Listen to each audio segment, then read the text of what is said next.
We reviewed Salty's Secret, we reviewed Percy's Chocolate Crunch. Now it's time to review the final Season 6 release for Thomas and Friends in the US, James and the Red Balloon. It is me, Henry NWR1911, and this is a Thomas VHS/DVD review. Subscribe if you haven't already, because we can use as many as we can get.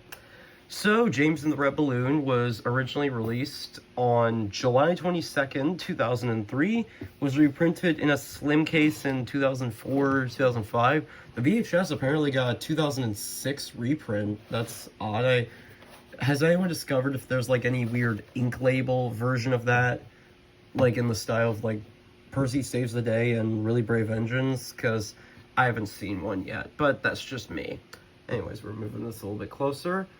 And it was reprinted in 2009 in this style, and again, I do not like that boxcar art, man. It's just not very creative in my books, but anyways, let's look at the release itself. Thomas and Friends, James and the Red Balloon. The Red Balloon itself, James is missing his whistle, oddly, and I only just noticed, you can literally see, like, if you look real closely, let me zoom in, you can see part of, like, the foliage, the trees in the background in his cab window there. There's a chip there. His eyes are wonky, that's odd. And a shot of Thomas and Percy at the docks. I like this poster, to be honest. I just think it really works. Thomas on the side, Hit Entertainment. And again, this is the first tape to not have the little Thomas avatar there. I got this off of eBay in like Christmas 2020. Like this is fucking wrecked. Like, I do hope to get, like, another copy of this in better shape, but this'll do for now. And a shot of Edward the Very Useful Engine, our blurb. I love the colors, like the blue, the yellow. I kind of wish they could have had this, like, inside area be blue as well, but that's just my take. Our story stops, and yeah, and they added an apostrophe after the Dunkin'. America runs on Dunkin' Donuts. Do you think they built a Dunkin' Donuts next to that ravine where Dunkin' crashed? Because I hope they did. Visit the Thomas and Friends at thomasthetank.com. Yeah, it's cool and all. Our tape. And the DVD is the exact same, except you can see his driver there, and I think that's one of his express coaches. More of the balloon. Again, I don't know how much you can say there. Except different. I've had this since 2012. Got this in a thrift store, so this is taped because like this has been through hell and back with me. So yeah, make of that what you will. And again, I plan to get another copy at some point. The exact same thing. This was one of my earliest releases, as you can tell. Hit Entertainment. Yeah. Our disc, and I think some copies of it say misspell balloon with only one L. I did see a version of this with the CD sampler. Well, not a version of it, just the CD that came with it. I ignored it because, like, I only want it on the complete thing, you know. The case with the Ghislaine logo, the CD, because, you know, I'm a perfectionist, a snob. But hey, I think I can get anything at this point. And also, I will be making my home media collection soon. Hopefully this summer. If not, I'll do it as a Christmas special because, you know, I just think that would be poetic. But again, I'm getting 2 UK tapes soon, so if those tapes arrive this summer, I will have the home media collection out by the time I go to college. If not, I'll do it as a Christmas special. Anyways, here's the booklet. It has a hole in it. High Flying Fun with James on DVD. They put the red balloon in the menu. That's so fucking awesome. You can tell it's torn off a bit. There are games, all of which were on later DVDs. I wish the Source Superstars was too. Ooh, this is fun. How well do you know these James and the Red Balloon stories? Let's play it. The balloon was inflated dry. Duck told Douglas. I think Percy was pulling 2. He tried to prove 20. They were blasting rocks. I think 6 or no 4 because it says the answer's upside down. That's weird. I had a day out with Thomas at. I just got that book. My mom got that at some store she went to in Florida. So thank you, Mom. Love you. And they don't advertise the James and the Red Balloon book because I don't think it was out yet. our other tapes we can get. Again, you know, I can get pretty much anything at this point in my collection. And also, just a gentle reminder, I won't be quitting. I may take a break every now and then because I'm busy with college, but again, I'll continue. I'm a human being first and a content creator second. I'll be here for a long time. And also, we have the book, which came out. I think this was the only merchandise Red Balloon really got. Yeah, 2004. I think this was the first to have, like, this kind of style. It's different from the, kind of aesthetic in the Percy's Chocolate Crunch book. Yeah. I think a prototype cover was going to use, like, this image. That would have been striking. But I think this might be the only time I actually like the Season 6 Viaduct. It feels like there's some distance below it, like in Seasons 1 and 2. More so 1. Yeah, they include Harvey to the rescue from Salty Secret. I think this is the first release of Thomas and the Jet Engine in the States, and we get a fun little plug of the book. Oh, I thought that would have said 2004. And I think this was published in February, so I think Best of Gordon was out by this point, or maybe it wasn't by the time that this thing was printed. Maybe that was an error. I don't fucking know. But anyways, let's go and take a look at the menu.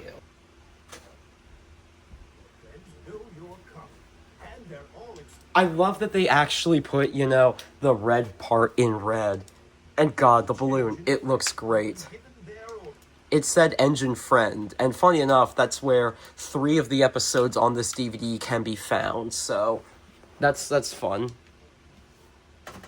Hi, I'm Edward, and if you hop on my train, you'll enjoy. I actually kind of like Robin Smith's Edward voice here. It sounds pretty wise and calming. I don't get why Thomas Fan 261 didn't like it. Your favorite individual episode, whether it's Donald and Douglas in Double Trouble or It was Twin Trouble. The Day. Again, yeah. And if you hop on my train, you'll get to and join in with the rest of your. I love his James voice. I could never see Robin Smith doing, like, the actual show, but, like, for these, like, menus and the games, he was pretty good. Again, I love that they included the red balloon itself there. So let's go to pick a story where Thomas is. I love this menu style. So let's take a look at our episodes. I think James and the Red Balloon is very, very, very overhated. Yeah, Thomas and James are stupid, but, like, that's their thing. They're idiots who, you know, aren't the brightest bulbs in the box. And plus, I think the point of the story, it's not to teach some grand moral. It's to simply be like, oh, weren't they so stupid to actually think a balloon could replace them? And wouldn't it be even funnier if, you know, James accidentally saved the balloon? That's what it's trying to go for there, and I admire that. Also, when I sent this tape to Melinda, who voices Melissa and Thomas the Tank Cannon in Idiots, I didn't send her the tape, I just sent her an archive.org rip of the VHS. This was the only one she watched. She wasn't a fan of Baldwin's Season 6 narration from the Pack episodes, and yeah. When she noticed that Donald and Douglas didn't have Scottish accents, that's when she was like, nope, I'm done. And when I showed her on Lucky Tug's defense of Baldwin in 6, and Tug cited the balloon crashing onto James as a good performance, she's like, no, I watched that. That was not good in that sassy Jamie Lee Curtis style of voice. Twin Trouble, I also think is very overhated. This did not start the trend of Donald and Douglas as bickering twins, because after this, they had several, you know, leading roles and supporting roles where they weren't bickering. Bad Day at Castle Lock, aside from that brief little incident at the docks, they were planned to have a deleted scene in a scene in Edward the Great where they were getting along, and supporting roles in Gordon and the Engineer and Saved You where they were friendly with each other. That's only an issue with the CGI series. And 2, I think it does the bickering brothers thing much better than Buffer Bother. Because 1, it actually shows both sides of the twins and, like, how they feel. And the line of, Douglas would have known what I meant, from Donald when Duck fails to understand what he meant by other line, it has a really deep meaning because it shows that, Douglas would instinctively know what he meant because they're brothers. It shows the double-edged sword of brotherly love. But with that said, I cannot defend Baldwin not even attempting to give them Scottish accents. Like, come on, you couldn't tell me someone in the fucking studio could have not been like, oh, for heaven's sake, Baldwin, can you attempt to do a Scottish accent, please and thank you? Edward the Very Useful Engine is, not very good. It's actually pretty bad.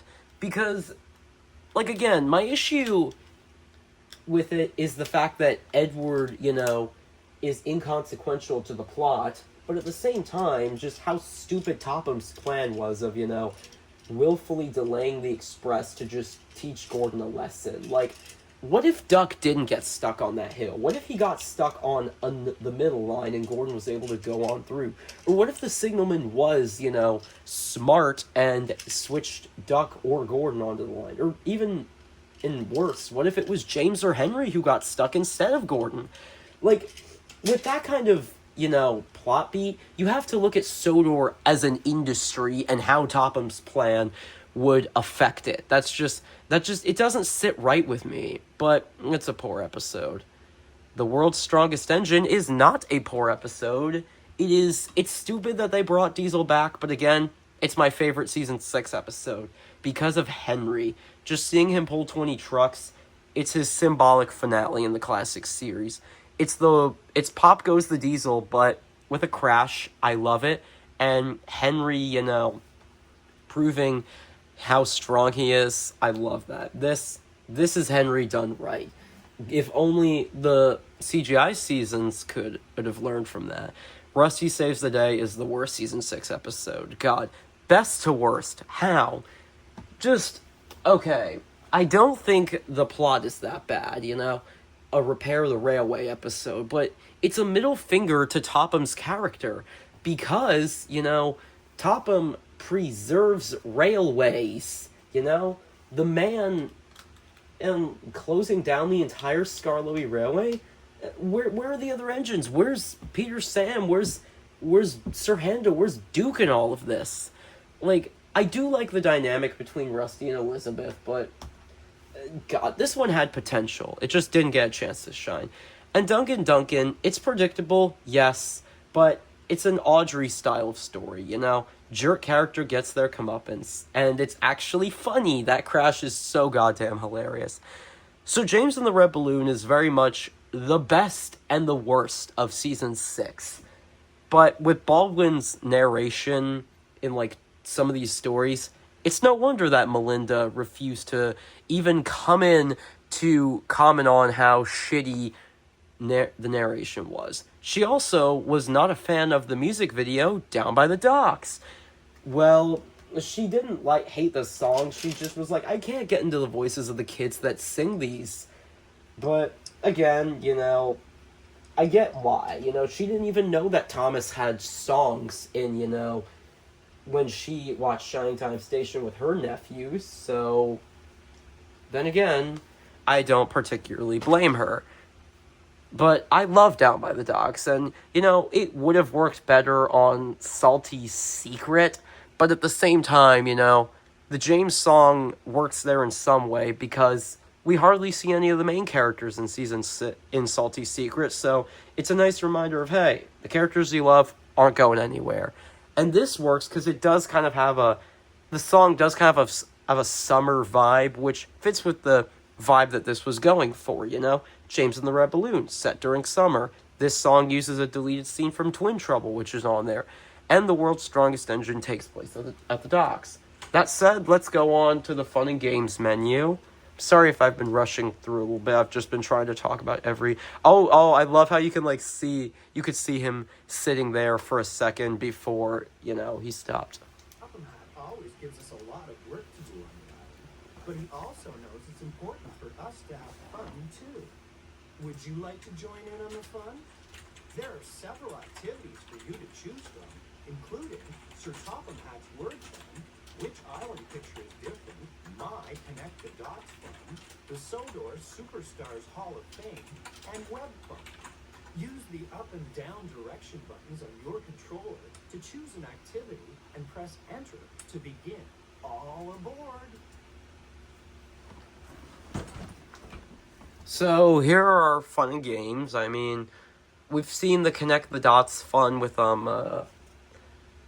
Thomas Comes to Breakfast, but we haven't. Let's see what these games are. What would you guys think of Edward the Very Useful Engine if it was Thomas sticking up for Edward? Engine with the splendid red coat. Can you find my name? What's he gonna say if I choose Thomas? That's... Try again. Here's a hint. My name begins with the letter J. Oh, god damn it.